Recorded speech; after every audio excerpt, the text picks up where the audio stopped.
നമസ്കാരം. വാർത്തകൾ ഇതുവരെ നോക്കാം. സംസ്ഥാനത്ത് അതിതീവ്ര മഴ തുടരുന്നു. ഇന്ന് 5 ജില്ലകൾക്ക് റെഡ് അലർട്ടും 4 ജില്ലകൾക്ക് ഓറഞ്ച് അലർട്ടുമാണ്. മലപ്പുറം, കോഴിക്കോട്, വയനാട്, കണ്ണൂർ, കാസർഗോഡ് ജില്ലകൾക്കാണ് റെഡ് അലർട്ട്. എറണാകുളം, ഇടുക്കി, തൃശൂർ, പാലക്കാട് ജില്ലകൾക്കാണ് ഓറഞ്ച് അലർട്ട്. മറ്റെല്ലാ ജില്ലകൾക്കും യെല്ലോ അലർട്ടാണ്. നാളെ മഴയിൽ നേരിയ കുറവുണ്ടാകുമെന്നും കാലാവസ്ഥാ കേന്ദ്രം അറിയിച്ചു. എന്നാൽ മഴ ശക്തമായി തുടരുന്ന സാഹചര്യത്തിൽ കേരള, കർണാടക, ലക്ഷദ്വീപ് തീരങ്ങളിൽ വരും ദിവസങ്ങളിൽ മത്സ്യബന്ധനത്തിന് പോകരുതെന്നും നിർദ്ദേശമുണ്ട്. മഴക്കെടുതിയിൽ ഇന്ന് 3 മരണം. വീട് തകർന്ന് പാലക്കാട് സ്വദേശിനി പാത്തുമ്മയും കാസർഗോഡ് ഒഴുക്കിൽപ്പെട്ട് 8 വയസ്സുകാരനും മരിച്ചു. ഇടുക്കി സ്വദേശി അതുൽ ബൈജു മൂലമറ്റം ത്രിവേണിയിൽ മുങ്ങി മരിച്ചു. കാസർഗോഡ് കനത്ത മഴ തുടരുന്നു. നീലേശ്വരം തേജസ്വിനി പുഴ കരകവിഞ്ഞൊഴുകുന്നു. നിരവധി വീടുകളിൽ വെള്ളം കയറി. കുടുംബങ്ങളെ സുരക്ഷിത ഇടങ്ങളിലേക്ക് മാറ്റുന്നു. പുഴകളുടെ കരകളിലുള്ളവർക്ക് അതീവ ജാഗ്രതാ നിർദ്ദേശം നൽകിയിട്ടുണ്ട്. കാഞ്ഞങ്ങാട് അരയിപ്പുഴ കരകവിഞ്ഞ് ഒഴുകുന്നതിനാൽ ആറങ്ങാടി അരയി വഴി ഗതാഗതം നിരോധിച്ചു. വെള്ളരിക്കുണ്ടിൽ ഉരുൾപൊട്ടൽ ഭീഷണി മൂലം 10 കുടുംബങ്ങളെ മാറ്റിപ്പാർപ്പിച്ചു. ജില്ലയിലെ മുഴുവൻ ടൂറിസം കേന്ദ്രങ്ങളും അടച്ചു. കാസർഗോഡ് കുമ്പളയിൽ കെട്ടിടത്തിലെ മുകളിൽ നിന്ന് ഇരുമ്പ് മേൽക്കൂര റോഡിലേക്ക് വീണു. ശക്തമായ കാറ്റിലാണ് മേൽക്കൂര നിലം പതിച്ചത്. ആർക്കും പരിക്കില്ല. കാസർഗോഡ് ദേശീയപാതയിൽ ബേവിഞ്ചയിൽ കുന്നിടിഞ്ഞു വീണ് ഗതാഗത തടസ്സം. നിർമ്മാണം നടക്കുന്ന ചട്ടഞ്ചാൽ ചെർക്കള ദേശീയപാതയിലാണ് കുന്ന് ഇടിഞ്ഞ് റോഡിലേക്ക് പതിച്ചത്. പ്രദേശത്തെ അപകടാവസ്ഥ കഴിഞ്ഞ ദിവസം ന്യൂസ് 18 റിപ്പോർട്ട് ചെയ്തിരുന്നു. കോഴിക്കോടിന്റെ കിഴക്കൻ മലയോരത്ത് ശക്തമായ മഴ തുടരുകയാണ്. ഇരവഴിഞ്ഞിപ്പുഴയിലും ചെറുപുഴയിലും ജലനിരപ്പ് ഉയർന്ന് നിറഞ്ഞൊഴുകുകയാണ്. പുഴകളുടെ തീരങ്ങളുടെ താഴ്ന്ന പ്രദേശങ്ങളിൽ വെള്ളം കയറി തുടങ്ങി. തീരങ്ങളിൽ താമസിക്കുന്നവർക്കും മലയോരത്ത് തമ്പടിക്കുന്നവർക്കും ജില്ലാ ഭരണകൂടവും തദ്ദേശ സ്വയംഭരണ സ്ഥാപനങ്ങളും ജാഗ്രതാ നിർദ്ദേശം നൽകിയിട്ടുണ്ട്. നിലവിൽ നാശനഷ്ടങ്ങളൊന്നും റിപ്പോർട്ട് ചെയ്തിട്ടില്ല. മണ്ണാർക്കാട് നിന്ന് അട്ടപ്പാടിയിലേക്കുള്ള പാതയിലെ ചുരത്തിൽ കൂറ്റൻ പാറ ഇടിഞ്ഞു വീണു. ചുരത്തിൽ ഗതാഗതം തടസ്സപ്പെട്ടു. 9ാം വളവിലാണ് കൂറ്റൻ പാറ റോഡിൽ പതിച്ചത്. അട്ടപ്പാടി ഏതാണ്ട് ഒറ്റപ്പെട്ട നിലയിലാണ്. അഗളി, ജല്ലിപ്പാറ, കോട്ടത്തറ മേഖലകളിലും കനത്ത നാശമാണ് ഉണ്ടായത്. കൊല്ലത്ത് മഴയിലും കാറ്റിലും 2 വീടുകൾ തകർന്നു. പട്ടാഴി, പത്തനാപുരം എന്നിവിടങ്ങളിലാണ് വീടുകൾ തകർന്നത്. വിവിധയിടങ്ങളിൽ മരക്കൊമ്പ് ഒടിഞ്ഞു വീണും മരങ്ങൾ കടപുഴകിയും ഗതാഗതം തടസ്സപ്പെട്ടു. രാവിലെ മുതൽ കിഴക്കൻ മേഖലയിലടക്കം മഴ ശക്തമായിരുന്നു. കണ്ണൂരിൽ ശക്തമായ കാറ്റിലും മഴയിലും തെങ്ങ് വീടിന് മുകളിലേക്ക് വീണ് 3 പേർക്ക് പരിക്കേറ്റു. പന്നിയൂർ ചെറുകര കൂവങ്കുന്നിലാണ് സംഭവം. പുഞ്ചായിൽ ജെയ്സണിന്റെ വീടിന് മുകളിലേക്കാണ് തെങ്ങ് വീണത്. തലയിൽ ഓട് വീണ് പരിക്കേറ്റവരെ തളിപ്പറമ്പ് സഹകരണ ആശുപത്രിയിൽ പ്രവേശിപ്പിച്ചു. ഇന്ന് രാവിലെ ഉണ്ടായ ശക്തമായ കാറ്റിലും മഴയിലുമാണ് വീടിന് സമീപത്തുണ്ടായിരുന്ന തെങ്ങ് പൊട്ടി വീണത്.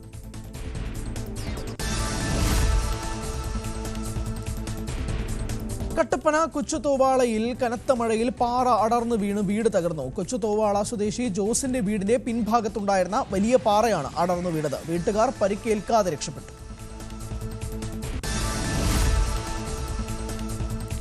പാലക്കാട് മണ്ണാർക്കാട് ശക്തമായ മഴയിൽ പുഴ കരകവിഞ്ഞു. കുന്തിപ്പുഴയിൽ ജലനിരപ്പ് ഉയർന്നതോടെ മണ്ണാർക്കാട് തെങ്കര കോൽപ്പാടം ക്രോസ്വേയുടെ മുകളിലൂടെ വെള്ളം കുത്തിയൊഴുകാൻ തുടങ്ങി.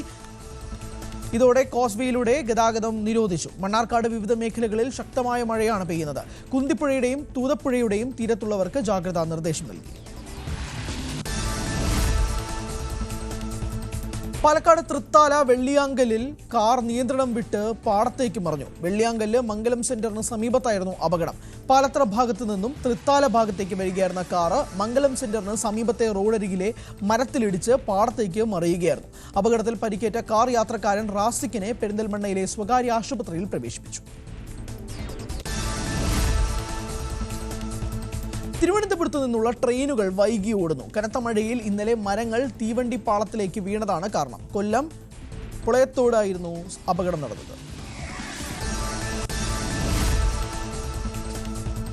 കൊങ്കൺ റെയിൽവേ വഴി സർവീസ് നടത്തുന്ന ട്രെയിനുകൾ ഇന്ന് മുതൽ മൺസൂൺ സമയക്രമത്തിലേക്ക് മാറി. പുതിയ സമയക്രമം Indian railway national train enquiry വെബ്സൈറ്റിലും മൊബൈൽ ആപ്ലിക്കേഷനിലും അതുപോലെ IRCTC ആപ്പിലും വെബ്സൈറ്റിലും ലഭ്യമാണ്. യാത്രക്കാർ സ്വകാര്യ മൊബൈൽ ആപ്പുകളെ ആശ്രയിക്കരുത്. അവിടെ പഴയ സമയക്രമമാണ് പ്രദർശിപ്പിക്കുന്നത്. ഇത് ട്രെയിൻ കിട്ടാതെ യാത്ര മുടങ്ങുന്ന സാഹചര്യം ഉണ്ടാക്കാൻ സാധ്യതയുണ്ട്. ട്രെയിൻ സമയം അറിയാൻ ഔദ്യോഗിക വെബ്സൈറ്റ് അല്ലെങ്കിൽ ആപ്പ് മാത്രം ഉപയോഗിക്കാനും നിർദ്ദേശം. തിരുവനന്തപുരത്ത് തീരദേശ മേഖലയിൽ ശക്തമായ മഴ തുടരുന്നു. രാത്രി വർക്കല, ആറ്റിങ്ങൽ, കിളിമാനൂർ മേഖലയിൽ ശക്തമായ മഴയും കാറ്റും ഉണ്ടായിരുന്നു. ചിലയിടങ്ങളിൽ മരങ്ങൾ കടപുഴകി. വൈദ്യുതി ബന്ധവും തകരാർ. തിരുവനന്തപുരത്തെ മലയോര മേഖലകളിൽ മഴ ശക്തം. നെയ്യാറിന്റെ വൃഷ്ടിപ്രദേശങ്ങളിൽ മഴ കനത്തതോടെ ഡാമിന്റെ ഷട്ടർ ഇന്നലെ 20 സെന്റിമീറ്റർ കൂടെ ഉയർത്തിയിരുന്നു. തീരത്തുള്ളവർക്ക് ജാഗ്രതാ നിർദ്ദേശം നൽകി. താഴ്ന്ന പ്രദേശങ്ങളിലെ കൃഷിയിടങ്ങളിൽ വെള്ളം കയറി. പൂവാർ, പൊഴിയൂർ, തെക്കേക്കൊല്ലം തുടങ്ങിയ ഭാഗങ്ങളിലെ കടൽ പ്രക്ഷുബ്ധം. കഴിഞ്ഞ ദിവസം വെങ്ങാനൂർ, വെണ്ണിയൂരിൽ ഇരുനില വീട് മഴയത്ത് ഭാഗികമായി തകർന്നിരുന്നു. പത്തനംതിട്ടയിലെ 2 നദികൾക്ക് യെല്ലോ അലർട്ട്. അച്ചൻകോവിൽ, മണിമലയാറുകൾക്ക് യെല്ലോ അലർട്ട് പ്രഖ്യാപിച്ചു. പമ്പാ നദിയിൽ ഇറങ്ങുന്നതിനും വിലക്ക്. നദീതീരത്ത് താമസിക്കുന്നവർക്ക് ജാഗ്രതാ നിർദ്ദേശം.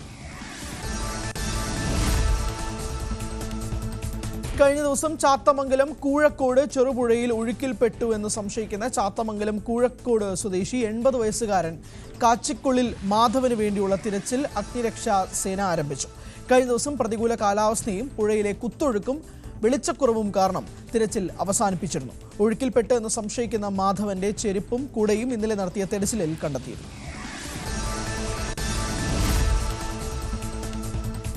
മണ്ണാർക്കാട് കൈതച്ചിറയിൽ ഫോട്ടോ എടുക്കുന്നതിനിടയിൽ കാൽ വഴുതി വീണ് അപകടം. കുന്തിപ്പുഴയിലേക്ക് വീണു.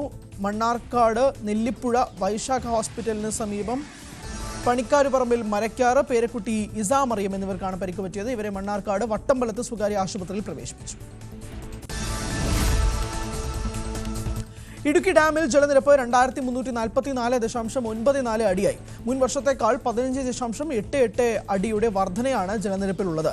മുല്ലപ്പെരിയാർ ഡാമിൽ ജലനിരപ്പ് 129.15 അടിയായി. കനത്ത കാറ്റിലും മഴയിലും മലപ്പുറം പരപ്പനങ്ങാടിയിൽ വ്യാപക നാശനഷ്ടം. മരം വീണ് നിരവധി വീടുകൾക്ക് കേടുപാടുകൾ സംഭവിച്ചു. വൈദ്യുതി പോസ്റ്റുകൾ തകർന്നു. പാലത്തിങ്ങൽ കൊട്ടന്തല AMLP സ്കൂളിന്റെ മേൽക്കൂരയും തകർന്നു.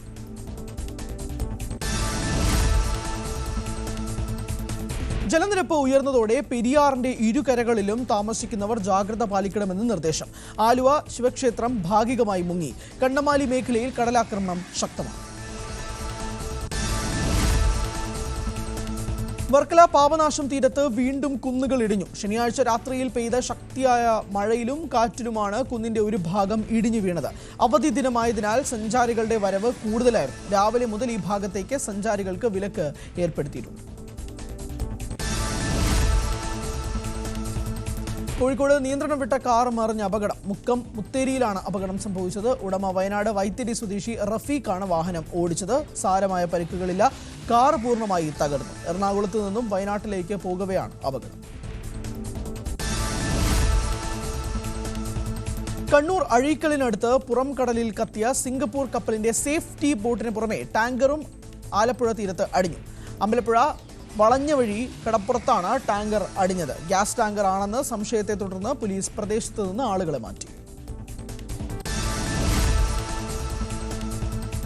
കപ്പലിലെ ടാങ്കർ തീരത്തടിഞ്ഞതിൽ ആശങ്ക വേണ്ടെന്ന് ജില്ലാ കളക്ടർ അലക്സ് വർഗീസ്. ടാങ്കർ ശൂന്യമാണെന്നാണ് നിഗമനം. വിദഗ്ധ സംഘം എത്തി പരിശോധിക്കും. എന്നിട്ട് മാത്രമേ നീക്കം ചെയ്യൂ എന്നും കളക്ടർ. കത്തിയ കപ്പലിലേതെന്ന് സംശയിക്കുന്ന വീപ്പ എറണാകുളം ചെല്ലാനത്ത് അടിഞ്ഞു. കടൽ ഭിത്തിയിൽ തങ്ങി നിൽക്കുകയാണ് വീപ്പ. കോസ്റ്റ് ഗാർഡിനെയും പോലീസിനെയും നാട്ടുകാർ വിവരമറിയിച്ചു. കേരള തീരത്ത് കടലിൽ കത്തിയ വാൻഹൈ 503 കപ്പലിനെ സുരക്ഷിത അങ്കലത്തിലേക്ക് വലിച്ചെത്തിച്ചതായി കോസ്റ്റ് ഗാർഡും നാവികസേനയും. നിലവിൽ 57 നോട്ടിക്കൽ മൈൽ അകലെയുള്ള കപ്പലിൽ നിന്ന് ഇടയ്ക്ക് പുക ഉയരുന്നുണ്ടെങ്കിലും ആശങ്കപ്പെടേണ്ടതില്ലെന്നും അധികൃതർ വ്യക്തമാക്കി. കൊച്ചി പുറം കടലിലെ കപ്പൽ അപകടത്തിൽ 5.97 കോടി രൂപ കെട്ടിവെച്ചതായി മെഡിറ്ററേനിയൻ ഷിപ്പ് കമ്പനി ഹൈക്കോടതിയിൽ. കപ്പൽ കമ്പനി നൽകിയ തുക സ്ഥിര നിക്ഷേപം നടത്താൻ ഹൈക്കോടതി നിർദ്ദേശം നൽകി. 1 വർഷത്തേക്ക് ദേശസാത്കൃത ബാങ്കിൽ നിക്ഷേപിക്കാനാണ് ഇടക്കാല ഉത്തരവ്. കപ്പൽ അപകടത്തിൽ നഷ്ടം നേരിട്ട 5 ചരക്കുടമകൾ നൽകിയ ഹർജിയിലാണ് നടപടി. അഹമ്മദാബാദ് വിമാന അപകടത്തിൽ 92 പേരുടെ മൃതദേഹം തിരിച്ചറിഞ്ഞു. കൂടുതൽ പേരുടെ DNA പരിശോധന ഇന്ന് ലഭിക്കും. മുൻ മുഖ്യമന്ത്രി വിജയ് രൂപാണിയുടെ മൃതദേഹം വഹിച്ചുള്ള വിലാപയാത്ര ഇന്ന് രാജ്കോട്ടിൽ നടക്കും. അപകടത്തിന്റെ പശ്ചാത്തലത്തിൽ കേന്ദ്ര വ്യോമയാന മന്ത്രാലയം രൂപീകരിച്ച ഉന്നതതല സമിതി ഇന്ന് യോഗം ചേരും. അഹമ്മദാബാദ് ദുരന്തത്തിന് പിന്നാലെ എയർ ഇന്ത്യയുടെ മറ്റൊരു ഡ്രീം ലൈനർ വിമാനത്തിനും സാങ്കേതിക തകരാർ. ഹോങ്കോങ്ങിൽ നിന്ന് ഡൽഹിയിലേക്കുള്ള വിമാനമാണ് സാങ്കേതിക തകരാർ കണ്ടെത്തിയതിനെ തുടർന്ന് തിരിച്ചിറക്കിയത്. സാങ്കേതിക തകരാർ എന്താണെന്ന് വ്യക്തമായിട്ടില്ല. അതിനിടെ ജിദ്ദയിൽ നിന്ന് ഹജ്ജ് തീർത്ഥാടകരുമായി ലക്നൌവിൽ ലാൻഡ് ചെയ്യവേ സൗദി എയർലൈൻസിന്റെ വിമാനത്തിലും സാങ്കേതിക തകരാർ ഉണ്ടായി. ഇടത് ചക്രത്തിൽ നിന്ന് പുക ഉയരുകയായിരുന്നു. വിമാനം സുരക്ഷിതമായി ലാൻഡ് ചെയ്തു. 7 പേരുടെ മരണത്തിനിടെയായ ഉത്തരാഖണ്ഡ് അപകടത്തിൽ ഹെലികോപ്റ്റർ കമ്പനിയുടെ ഭാഗത്തു നിന്നുണ്ടായത് ഗുരുതര വീഴ്ച. ദൃശ്യപരിധി കുറവായിരിക്കെ അനുവദിച്ച സമയത്തിന് 50 മിനിറ്റ് മുമ്പ് ഹെലികോപ്റ്റർ പറന്നുയർന്നതായി FIR-ൽ പറയുന്നു. ആര്യൻ ഏവിയേഷൻ കമ്പനിയുടെ 2 ഉദ്യോഗസ്ഥർക്കെതിരെ മനഃപൂർവ്വമല്ലാത്ത നരഹത്യ, എയർക്രാഫ്റ്റ് ആക്ട് എന്നീ വകുപ്പുകൾ പ്രകാരം FIR രജിസ്റ്റർ ചെയ്തു. ഹജ്ജ് യാത്രക്കാരുമായി വന്ന സൗദി എയർലൈൻസ് വിമാനത്തിൽ തീ. വിമാനം ലക്നൌവിൽ ഇറങ്ങുമ്പോഴാണ് ഇടത് ചക്രത്തിൽ തീയും പുകയും കണ്ടത്. ഉടൻ തന്നെ യാത്രക്കാരെ വിമാനത്തിൽ നിന്ന് ഒഴിപ്പിച്ചു. രാവിലെ 6:30 ലക്നൌ വിമാനത്താവളത്തിൽ ലാൻഡ് ചെയ്യുമ്പോഴാണ് തീയും പുകയും കണ്ടത്.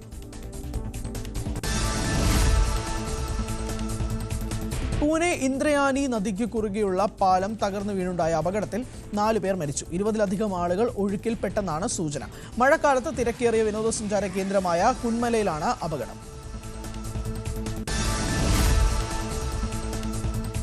ചാലക്കുടിയിൽ വൻ തീപിടുത്തം. നോർത്ത് ജംഗ്ഷനിലെ പെയിന്റ് കടയിലാണ് തീപിടുത്തം സംഭവിച്ചത്. പെയിന്റ് കടയും ഗോഡൌണും ചേർന്ന ഭാഗത്തായിരുന്നു അഗ്നിബാധ. ലക്ഷങ്ങളുടെ നാശനഷ്ടം.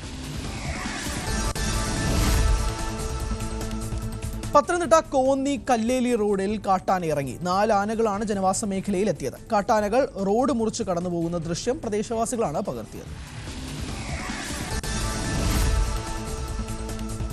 പാലക്കാട് നെല്ലിയാമ്പതിയിൽ ജനവാസ മേഖലയിൽ വീണ്ടും കാട്ടാനയെത്തി. കാടുകയറ്റിയ കൊമ്പനാണ് വീണ്ടും എത്തിയത്. സീതാർകുണ്ട് പോപ്സ് എസ്റ്റേറ്റിലാണ് ആന എത്തിയത്. കഴിഞ്ഞ ദിവസം RRT സംഘം കാടുകയറ്റിയ ആനയാണിത്. ആനയെ തുരത്തിയതായി വനംവകുപ്പ്. കോതമംഗലം കുട്ടമ്പുഴ പന്തപ്ര ഉന്നതിയിൽ കാട്ടാന ആക്രമണം. ഇന്ന് പുലർച്ചെ എത്തിയ ആനകൾ വ്യാപകമായി കൃഷി നശിപ്പിച്ചു. പന്തപ്ര ഉന്നതിയിലെ പൂരുമൂപ്പൻ, കുട്ടൻ ഗോപാലൻ, ചെല്ലപ്പൻ, പ്രഭാകരൻ എന്നിവരുടെ കൃഷികളാണ് ആനകൾ നശിപ്പിച്ചത്. വീടിന്റെ മുറ്റത്ത് വരെ എത്തിയ ആനകൾ നിരവധി തെങ്ങുകളും വാഴകളുമാണ് ചവിട്ടിമെതിച്ചത്. ഫെൻസിംഗ് ഉൾപ്പെടെയുള്ള സുരക്ഷാ ക്രമീകരണങ്ങൾ ഏർപ്പെടുത്തി വന്യമൃഗശല്യത്തിന് ശാശ്വത പരിഹാരം കാണുമെന്ന് പൂരുമൂപ്പൻ കുട്ടൻ ഗോപാലൻ പറഞ്ഞു. ആലപ്പുഴ ചാരുമൂട് താമരക്കുളത്ത് കർഷകൻ ഷോക്കേറ്റ് മരിച്ചു. താമരക്കുളം സ്വദേശി ശിവൻകുട്ടി K. പിള്ളയാണ് മരിച്ചത്. പന്നിക്കെണിയിൽ നിന്നാണ് ഷോക്കേറ്റത് എന്ന് ബന്ധുക്കൾ ആരോപിച്ചു. കൃഷിയിടത്തിന് സമീപത്തെ പറമ്പിലാണ് ശിവൻകുട്ടിയെ അബോധാവസ്ഥയിൽ കണ്ടത്. തുടർന്ന് നൂറനാട് സ്വകാര്യ ആശുപത്രിയിൽ എത്തിച്ചെങ്കിലും ജീവൻ രക്ഷിക്കാനായില്ല. പോസ്റ്റ്മോർട്ടത്തിന് ശേഷമേ മരണകാരണം വ്യക്തമാകൂ. സംഭവത്തിൽ നൂറനാട് പോലീസ് സജി എന്നയാളെ കസ്റ്റഡിയിലെടുത്തു. KSEBയും സ്ഥലത്ത് പരിശോധന നടത്തി. വൈദ്യുത മോഷണം നടന്നിട്ടുണ്ടോ എന്നും KSEB പരിശോധിക്കുന്നുണ്ട്. തിരുവനന്തപുരം നെയ്യാറ്റിൻകരയിൽ വീട്ടമ്മയെ കൊന്ന് കുഴിച്ചുമൂടിയ സംഭവത്തിൽ 2 പേരുടെ അറസ്റ്റ് രേഖപ്പെടുത്തി വെള്ളറട പോലീസ്. കൊല്ലപ്പെട്ട പനച്ചമൂട് സ്വദേശിനി പ്രിയംവദയുടെ അയൽവാസിയായ വിനോദ്, ഇയാളുടെ സഹോദരൻ സന്തോഷ് എന്നിവരുടെ അറസ്റ്റാണ് രേഖപ്പെടുത്തിയത്. സന്തോഷിന് കൊലപാതകത്തിൽ നേരിട്ട് പങ്കില്ലെങ്കിലും തെളിവ് നശിപ്പിക്കലിന് ഉൾപ്പെടെ കേസ് എടുത്തുകൊണ്ടാണ് അറസ്റ്റ്.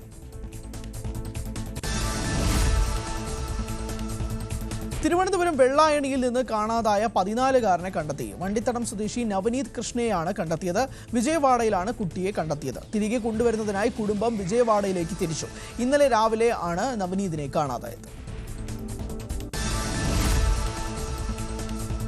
എറണാകുളം പറവൂരിൽ കാണാതായ പെൺകുട്ടികളെ കണ്ടെത്തി. തൃശൂർ കുന്നംകുളത്ത് നിന്നുമാണ് കണ്ടെത്തിയത്. വാണിയക്കാട് പ്രീ മെട്രിക് ഹോസ്റ്റലിൽ നിന്നാണ് 3 പെൺകുട്ടികളെ കാണാതായത്. ഫോൺ ലൊക്കേഷൻ കേന്ദ്രീകരിച്ച് നടത്തിയ അന്വേഷണത്തിലാണ് കുട്ടികളെ കണ്ടെത്തിയത്. കൊട്ടിയൂരിൽ ദർശനത്തിനെത്തിയ 2 പേരെ കാണാതായതായി പരാതി. കാസർഗോഡ് കാഞ്ഞങ്ങാട് സ്വദേശി അഭിജിത്ത്, കോഴിക്കോട് അത്തോളി സ്വദേശി നിശാന്ത് എന്നിവരെയാണ് കാണാതായത്. ബന്ധുക്കൾ നൽകിയ വ്യത്യസ്ത പരാതികളിൽ കേളകം പോലീസ് അന്വേഷണം ആരംഭിച്ചു.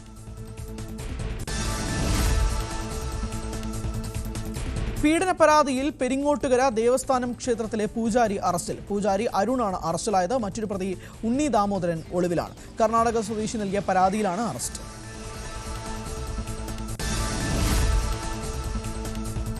കാസർഗോഡ് വാട്സാപ്പിലൂടെ മുത്തലാഖ് ചൊല്ലിയതായി പരാതി. ലേലമ്പാടി സ്വദേശി അബ്ദുള്ളയുടെ മകൾ ഖദീജത്ത് ഷമീമയുടെ പരാതിയിൽ പോലീസ് കേസെടുത്തു. ഭർത്താവ് വെളിഞ്ച സ്വദേശി ലത്തീഫിനെതിരെയാണ് കേസെടുത്തത്.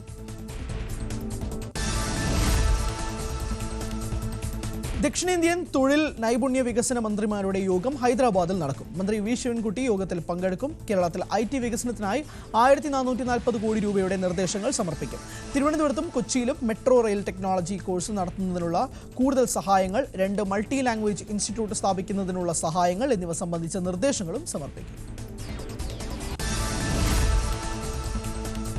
2027 സെൻസസ് സംബന്ധിച്ച് ഔദ്യോഗിക വിജ്ഞാപനം പ്രസിദ്ധീകരിച്ചു. 2 ഘട്ടങ്ങളിലായാണ് സെൻസസ്. ഹൗസ് ലിസ്റ്റിംഗ് ഓപ്പറേഷൻ എന്നറിയപ്പെടുന്ന ആദ്യഘട്ടത്തിൽ ഭവന സാഹചര്യങ്ങൾ, ഗാർഹിക ആസ്തികൾ, സൗകര്യങ്ങൾ എന്നിവയെക്കുറിച്ചുള്ള വിവരങ്ങൾ ശേഖരിക്കും. 2ാം ഘട്ടമായ പോപ്പുലേഷൻ എന്യൂമറേഷനിൽ ജനസംഖ്യ, സാമൂഹിക, സാമ്പത്തിക, സാംസ്കാരിക, മറ്റ് വ്യക്തിഗത വിവരങ്ങൾ ശേഖരിക്കാം. ആദ്യമായി ജാതി കണക്കെടുപ്പും സെൻസസ് പ്രക്രിയയുടെ ഭാഗമാകും. 2011 ഒടുവിൽ സെൻസസ് നടന്നത്. ഇസ്രായേൽ ഇറാൻ സംഘർഷം അതിരൂക്ഷമായി തുടരുന്നു. ഇന്നലെ രാത്രിയിലും ഇരുഭാഗത്തേക്കും ആക്രമണം നടന്നു. ഇസ്രായേലിലെ ഹൈഫ നഗരത്തിൽ ഇറാൻ നടത്തിയ മിസൈൽ ആക്രമണത്തിൽ വലിയ നാശനഷ്ടം, നിരവധി പേർക്ക് പരിക്കേറ്റു. ഇസ്രായേൽ ആക്രമണത്തിൽ ഇറാന്റെ കൂടുതൽ ഉന്നത ഉദ്യോഗസ്ഥർ കൊല്ലപ്പെട്ടതായി പ്രധാനമന്ത്രി ബെഞ്ചമിൻ നെതന്യാഹു. ഇസ്രായേലിന്റെ ഡ്രോണുകളും ക്വാഡ്കോപ്റ്ററുകളും ഇറാൻ വെടിവെച്ചിട്ടെന്നും റിപ്പോർട്ടുകളുണ്ട്. ടെഹ്റാനിലെ സൈനിക കേന്ദ്രം തകർക്കുന്ന ദൃശ്യം ഇസ്രായേൽ പുറത്തുവിട്ടു. ഇറാനിൽ ഇതുവരെ 400-ലധികം പേർ കൊല്ലപ്പെട്ടതായാണ് വിവരം. പശ്ചിമേഷ്യയിൽ സ്ഥിതിഗതികൾ അതിരൂക്ഷമായി തുടരുന്നതിനിടെ ഇസ്രായേലും ഇറാനും ഉടൻ സമാധാനത്തിലാകുമെന്ന് US പ്രസിഡന്റ് ഡൊണാൾഡ് ട്രംപ്. ഇരു രാജ്യങ്ങളും കരാറിൽ ഏർപ്പെടണം. ഇന്ത്യയും പാകിസ്ഥാനും തമ്മിൽ വെടിനിർത്തലിന് താൻ മധ്യസ്ഥത വഹിച്ചുവെന്ന അവകാശവാദം ആവർത്തിച്ച് ട്രംപ്. എന്നാൽ തനിക്ക് ഒരിക്കലും അംഗീകാരം ലഭിച്ചില്ലെന്നും US പ്രസിഡന്റ്. ഇറാൻ ഇസ്രായേൽ സംഘർഷത്തിൽ അമേരിക്കയ്ക്ക് പങ്കില്ലെന്നും ട്രംപ്. ഇറാനെ ആക്രമിക്കുന്നതിൽ അമേരിക്ക ഒന്നും ചെയ്തിട്ടില്ല. എന്നാൽ ഇറാൻ അമേരിക്കയെ ആക്രമിക്കുകയാണെങ്കിൽ ഇതുവരെ കാണാത്ത രീതിയിൽ തിരിച്ചടിക്കുമെന്നും ട്രംപ്. ഇറാനെതിരായ ഇസ്രായേൽ ആക്രമണത്തിൽ അപലപിച്ച് തുർക്കി പ്രസിഡന്റ് റജബ് തയ്യിപ്പ് എർദോഗാൻ. ഇസ്രായേലിന്റെ ആക്രമണം ലജ്ജാകരമായ പ്രകോപനം, അന്താരാഷ്ട്ര നിയമത്തിന്റെ വ്യക്തമായ ലംഘനമാണെന്നും എർദോഗാൻ. ഇസ്രായേൽ ഇറാൻ സംഘർഷങ്ങളെ തുടർന്ന് മസ്കറ്റിൽ നിന്നും അമാനിലേക്കുള്ള വിമാന സർവീസുകൾ റദ്ദാക്കി. 2 ദിവസങ്ങളിലായി WY411, WY412 എന്നീ വിമാനങ്ങളാണ് റദ്ദാക്കിയത്. സലാം എയറും വരും ദിവസങ്ങളിൽ വിവിധ റൂട്ടുകളിലെ വിമാന സർവീസുകൾക്ക് മാറ്റം വരുത്തും. ജൂൺ 20 വരെയാണ് നിയന്ത്രണങ്ങൾ. ഇസ്രായേൽ ആക്രമണത്തിൽ ആശങ്കയിൽ ഇറാനിലെ ഇന്ത്യൻ വിദ്യാർത്ഥികൾ.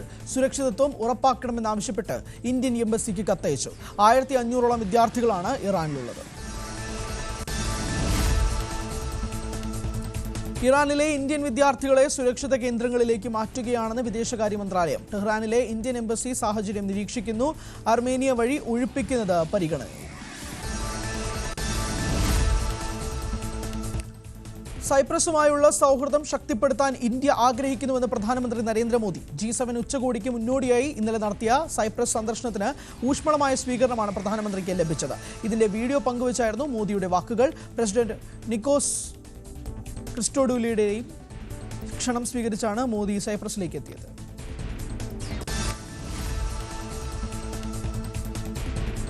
ഇന്ന് സൈപ്രസ് സന്ദർശനം പൂർത്തിയാക്കി പ്രധാനമന്ത്രി G7 ഉച്ചകോടിക്കായി കാനഡയിലേക്ക് തിരിക്കും. സന്ദർശനത്തിൽ ഇരു രാജ്യങ്ങളും തമ്മിലുള്ള ഉഭയകക്ഷി ബന്ധം മെച്ചപ്പെടുത്താനുള്ള ചർച്ചകൾ നടക്കും. വ്യാപാരം, നിക്ഷേപം, സുരക്ഷ, സാങ്കേതിക വിദ്യ തുടങ്ങിയ കാര്യങ്ങളിൽ ഇരു രാജ്യങ്ങളും തമ്മിൽ ചർച്ചകൾ നടക്കും. പൊതുജീവിതം അവസാനിപ്പിക്കുകയാണെന്ന് പ്രഖ്യാപിച്ച് മുതിർന്ന IAS ഉദ്യോഗസ്ഥൻ അമിതാഭ് കാന്ത്. ഇന്ത്യയുടെ G20 ഷെർപ്പയും നീതി ആയോഗ് മുൻ സിഇഒയുമായ കാന്ത് സോഷ്യൽ മീഡിയയിലൂടെയാണ് 45 വർഷത്തെ പൊതുജീവിതം അവസാനിപ്പിക്കാനുള്ള തീരുമാനം പ്രഖ്യാപിച്ചത്. ഇന്ത്യ ആതിഥ്യം വഹിച്ച G20 ഉച്ചകോടിയുടെ മുഖ്യ നടത്തിപ്പുകാരനായിരുന്നു കാന്ത്. കേരള കേഡർ ഉദ്യോഗസ്ഥനായ അമിതാഭ് കാന്ത് സർവീസിൽ നിന്ന് വിരമിച്ച ശേഷവും കേന്ദ്ര സർക്കാർ ഉയർന്ന പദവികളിൽ തന്നെ നിയോഗിച്ചിരുന്നു. അമിതാഭ് കാന്ത് സംസ്ഥാന ടൂറിസം സെക്രട്ടറിയായിരിക്കെയാണ് ദൈവത്തിന്റെ സ്വന്തം നാടെന്ന പേരിൽ കേരള ടൂറിസത്തെ ബ്രാൻഡ് ചെയ്തത്. നിലമ്പൂരിൽ നാളെ കൊട്ടിക്കലാശം. പരസ്യപ്രചരണത്തിന്റെ അവസാന മണിക്കൂറുകളിൽ എല്ലാ തന്ത്രങ്ങളും പുറത്തിറക്കി മുന്നണികളുടെ പ്രമുഖ നേതാക്കളെല്ലാം പ്രചരണത്തിനായി നിലമ്പൂരിൽ.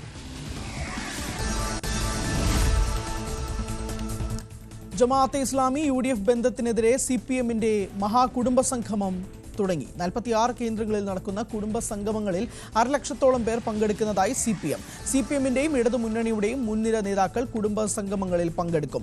DYFIയുടെ നേതൃത്വത്തിൽ ബൈക്ക് റാലിയും ഉണ്ടാകും. ജമാഅത്തെ ഇസ്ലാമി സഹകരണത്തെ ന്യായീകരിച്ച് AICC general secretary Deepa Dasmunsi. CPM ആരോപണം അടിസ്ഥാനരഹിതമാണ്. 10 വർഷം മുമ്പ് CPMും ജമാഅത്തെ ഇസ്ലാമി തമ്മിൽ ധാരണയുണ്ടായിരുന്നുവെന്നും ദീപാദാസ് മുൻഷി പറഞ്ഞു. മുഖ്യമന്ത്രിയുടെ പ്രഖ്യാപനത്തിൽ ചട്ടലംഘനം ആരോപിച്ച് UDF. ക്ഷേമ പെൻഷൻ സംബന്ധിച്ച പ്രഖ്യാപനം മുഖ്യമന്ത്രി നടത്താൻ പാടില്ലായിരുന്നുവെന്ന് UDF convener Adoor Prakash news 18നോട് പറഞ്ഞു. വന്യജീവി ആക്രമണ വിവാദത്തിൽ പ്രിയങ്ക ഗാന്ധിക്ക് CPM സംസ്ഥാന സെക്രട്ടറി MV ഗോവിന്ദന്റെ മറുപടി. കോൺഗ്രസുകാർ കൊണ്ടുവന്ന നിയമം BJP ഭേദഗതിയിലൂടെ അത് കൂടുതൽ കർശനമാക്കി. പരിമിതിക്കുള്ളിൽ നിന്നുകൊണ്ട് സംസ്ഥാനം നടപടികൾ എടുക്കുന്നുണ്ടെന്നും MV ഗോവിന്ദൻ. ഒരു വർഗീയവാദിയുടെയും വോട്ട് LDFന് വേണ്ടെന്ന് MV ഗോവിന്ദൻ. വർഗീയവാദികൾ വിശ്വാസികളല്ല. ജമാഅത്തെ വിവാദത്തിൽ പ്രിയങ്ക ഗാന്ധി ഒന്നും പറഞ്ഞില്ല. UDF അടിമുടി നിരായുധരായി എന്നും MV ഗോവിന്ദൻ.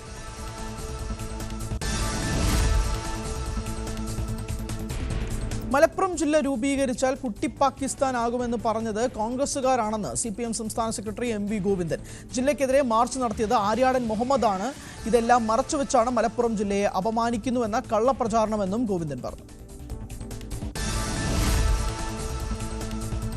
3 ദിവസം മലപ്പുറത്ത് ഉണ്ടായിട്ടും മുഖ്യമന്ത്രി മലപ്പുറം പരാമർശത്തിൽ മാപ്പ് പറഞ്ഞില്ലെന്ന് AICC general secretary KC Venugopal. മുഖ്യമന്ത്രിയുടെ ഇസ്രായേൽ വിരുദ്ധ പ്രസ്താവന വോട്ട് കിട്ടാൻ മാത്രം. കോൺഗ്രസിന് ഇസ്രായേൽ വിരുദ്ധ നിലപാട് പിണറായിയിൽ നിന്ന് പഠിക്കേണ്ട കാര്യമില്ലെന്നും വേണുഗോപാൽ. മുഖ്യമന്ത്രി അടക്കം വാഗ്ദാനങ്ങളും പ്രലോഭനങ്ങളും നടത്തുന്നത് തോൽവി മുന്നിൽ കണ്ടുകൊണ്ടെന്ന് ആര്യാടൻ ഷൗക്കത്ത്. നിലമ്പൂരിൽ മത്സരം LDFും UDFും തമ്മിലാണ്. അതിനിടയിൽ ചില സ്വതന്ത്ര സ്ഥാനാർത്ഥികളുമുണ്ട്. UDF ചരിത്ര ഭൂരിപക്ഷം നേടുമെന്നും ആര്യാടൻ ഷൗക്കത്ത്. ഇത് പിണറായിസത്തിനെതിരായ പോരാട്ടമാണെന്ന് PV അൻവർ. 75,000-ലധികം വോട്ടുകൾ നേടുമെന്നും ഈ നിയമസഭയിൽ തന്നെ തിരിച്ചെത്താൻ കഴിയുമെന്നും PV അൻവർ ന്യൂസ് 18നോട് പറഞ്ഞു. നിലമ്പൂർ നഗരസഭയിലൂടെയാണ് സ്വതന്ത്ര സ്ഥാനാർത്ഥിയായുള്ള PV അൻവറിന്റെ വാഹന പ്രചരണം. വന്യജീവി പ്രശ്നം കോൺഗ്രസ് ഉയർത്തുകയാണെങ്കിൽ സ്വാഗതാർഹമെന്ന് M സ്വരാജ്. നിലമ്പൂരിനെ സംബന്ധിച്ചിടത്തോളം മലയോര കർഷകർക്ക് വലിയ പ്രശ്നം തന്നെയാണ്. വന്യജീവി സംരക്ഷണ നിയമം പൊളിച്ചെഴുതണമെന്നും സ്വരാജ്. പ്രിയങ്ക ഗാന്ധിയെ പരിഹസിച്ച് M സ്വരാജ്. തെരഞ്ഞെടുപ്പ് അടുക്കുമ്പോൾ പെൻഷൻ കൊടുക്കുന്നു എന്ന പ്രിയങ്ക ഗാന്ധിയുടെ പരാമർശത്തിലാണ് പരിഹാസം. അബദ്ധം പറയുന്നവർക്കെതിരെ കേസെടുക്കാൻ കഴിയില്ലല്ലോ എന്ന് സ്വരാജ്. പെൻഷനെ കൈക്കൂലി എന്ന് ആക്ഷേപിച്ച കോൺഗ്രസ് നേതാക്കളുടെ ഹൃദയശൂന്യതയാണ് വിമർശിക്കപ്പെടേണ്ടതെന്നും സ്വരാജ്. പാലക്കാട് കോൺഗ്രസ് നേതാവ് CPMൽ ചേർന്നു. കോട്ടായിലെ കോൺഗ്രസ് മണ്ഡലം പ്രസിഡന്റ് K മോഹൻകുമാറാണ് CPMൽ ചേർന്നത്. മോഹൻകുമാറിനെ CPM ജില്ലാ സെക്രട്ടറി പാർട്ടിയിലേക്ക് സ്വീകരിച്ചു. നേരത്തെ DCC നേതൃത്വത്തെ വിമർശിച്ച് മോഹൻകുമാറിന്റെ നേതൃത്വത്തിൽ കോട്ടായിയിൽ വിമത കൺവെൻഷൻ നടന്നിരുന്നു. DCC പ്രസിഡന്റ് ഗ്രൂപ്പിസത്തിന്റെ വഴിയൊരുക്കുന്നുവെന്നായിരുന്നു മോഹൻകുമാർ കോൺഗ്രസ് നേതൃത്വത്തിനെതിരെ ഉന്നയിച്ച ആരോപണം. സംസ്ഥാനത്തെ പുനഃക്രമീകരിച്ച സ്കൂൾ സമയമാറ്റം നിലവിൽ വന്നു. 8 മുതൽ 10 വരെ ക്ലാസുകളിലെ പഠന സമയം അരമണിക്കൂർ വർദ്ധിച്ചു. സമസ്ത ഉൾപ്പെടെയുള്ള മുസ്ലിം സംഘടനകളുടെ എതിർപ്പ് വകവയ്ക്കാതെയാണ് വിദ്യാഭ്യാസ വകുപ്പ് സമയമാറ്റം നടപ്പിലാക്കുന്നത്. വെള്ളിയാഴ്ച ഒഴികെയുള്ള ദിവസങ്ങളിൽ രാവിലെ 15 മിനിറ്റും ഉച്ചയ്ക്ക് ശേഷം 15 മിനിറ്റുമായാണ് അധിക സമയം. കൊല്ലം മേയറെ ഭീഷണിപ്പെടുത്തിയ കേസിൽ പ്രതി പിടിയിൽ. തിരുവനന്തപുരം കരിക്കകം സ്വദേശി അനിൽകുമാറാണ് പിടിയിലായത്. കത്തിയുമായി വധഭീഷണി മുഴക്കി മേയറിന്റെ വീട് അന്വേഷിച്ചെന്നായിരുന്നു പരാതി. മദ്യലഹരിയിലായിരുന്നു പ്രതി. ഇയാളെ വിശദമായി ചോദ്യം ചെയ്യും. വിസ തട്ടിപ്പ് ഉൾപ്പെടെയുള്ള കേസുകളിൽ പ്രതിയാണ് 52-കാരനായ അനിൽകുമാർ. രാജ്യത്ത് കഴിഞ്ഞ 24 മണിക്കൂറിനിടെ 11 കോവിഡ് മരണം റിപ്പോർട്ട് ചെയ്തു. ഇതിൽ 7 മരണം കേരളത്തിൽ നിന്നാണ്. 5 പുരുഷന്മാരും 2 സ്ത്രീകളുമാണ് കേരളത്തിൽ നിന്ന് മരിച്ചത്. വിവിധ രോഗങ്ങൾ ബാധിച്ച് ചികിത്സയിലുണ്ടായിരുന്നവരാണ് മരിച്ചത്. നിലവിലാകെ 7264 കോവിഡ് രോഗബാധിതരാണ് രാജ്യത്തുള്ളത്. കേരളത്തിൽ കോവിഡ് ബാധിതരുടെ എണ്ണം 1920 കുറഞ്ഞു. കശ്മീരിലേക്ക് വീണ്ടും വിനോദസഞ്ചാരികളുടെ ഒഴുക്ക്. പഹൽഗാം ഭീകരാക്രമണത്തിന് ശേഷം ഞായറാഴ്ച മേഖലയിലെ പ്രധാനപ്പെട്ട 8 ടൂറിസ്റ്റ് കേന്ദ്രങ്ങൾ തുറന്നിരുന്നു. ബേതാബ് താഴ്വര, ബെരിനാഗ്, കൊക്കർനാഗ്, അച്ചബാൽ മുഗൾ ഗാർഡനുകൾ, പഹൽഗാം നഗരത്തിലെ വിവിധ പാർക്കുകൾ എന്നിവയിലേക്കാണ് സഞ്ചാരികളെ പ്രവേശിപ്പിച്ചു തുടങ്ങിയത്. UPI ഇടപാടുകൾ ഇനി മുതൽ വേഗത്തിലാകും. പണം അയക്കുന്നതിനും ഇടപാട് പരിശോധിക്കുന്നതിനും ഇനി 15 സെക്കൻഡ് മതിയാകും. നേരത്തെ 30 സെക്കൻഡായിരുന്നു സമയപരിധി. 30 സെക്കൻഡുകൾ എടുത്തിരുന്ന ട്രാൻസാക്ഷൻ റിവേഴ്സലിന് ഇനി 10 സെക്കൻഡ് മതിയാകും. ഒരാഴ്ചയായി തുടരുന്ന കുടിയേറ്റ പ്രക്ഷോഭം US-ൽ കൂടുതൽ ഇടങ്ങളിലേക്ക് വ്യാപിക്കുന്നതിനിടെ പ്രസിഡന്റ് ഡൊണാൾഡ് ട്രംപിന്റെ നിർദ്ദേശപ്രകാരം 200 മെറീൻ സേനാംഗങ്ങൾ നഗരത്തിലെത്തി. ട്രംപ് ഭരണകൂടത്തിന്റെ കുടിയേറ്റ വിരുദ്ധ നടപടികളിൽ പ്രതിഷേധിച്ച് തെരുവിൽ ഇറങ്ങിയവർ നടത്തിയേക്കാവുന്ന ആക്രമണങ്ങളിൽ നിന്ന് ഫെഡറൽ സർക്കാർ സ്ഥാപനങ്ങളെ സംരക്ഷിക്കുന്ന ദൗത്യമാണ് ഇവർ ഏറ്റെടുത്തത്. കുടിയേറ്റക്കാർക്കിടയിൽ പരിശോധനയ്ക്കിറങ്ങുന്ന ഫെഡറൽ ഉദ്യോഗസ്ഥർക്ക് സുരക്ഷാ വലയം ഒരുക്കി നഗരത്തിൽ നാഷണൽ ഗാർഡ് സേനാംഗങ്ങൾ നേരത്തെ തന്നെ രംഗത്തുണ്ട്. 36 രാജ്യങ്ങൾക്ക് കൂടി പ്രവേശന വിലക്ക് ഏർപ്പെടുത്താൻ ട്രംപ് ഭരണകൂടത്തിന്റെ നീക്കം. Egypt, Tanzania, Nigeria, Ghana, Cameroon അടക്കം പട്ടികയിൽ 25 ആഫ്രിക്കൻ രാജ്യങ്ങൾക്കാണ് അമേരിക്ക വിലക്ക് ഏർപ്പെടുത്തുന്നത്. ഈ രാജ്യങ്ങൾ അമേരിക്കൻ വിദേശകാര്യ വകുപ്പ് നിർദ്ദേശിച്ച മാറ്റങ്ങൾ 2 മാസത്തിനുള്ളിൽ നടപ്പാക്കണമെന്നും അല്ലെങ്കിൽ പ്രവേശന വിലക്ക് ബാധകമാകുമെന്നും അധികൃതർ.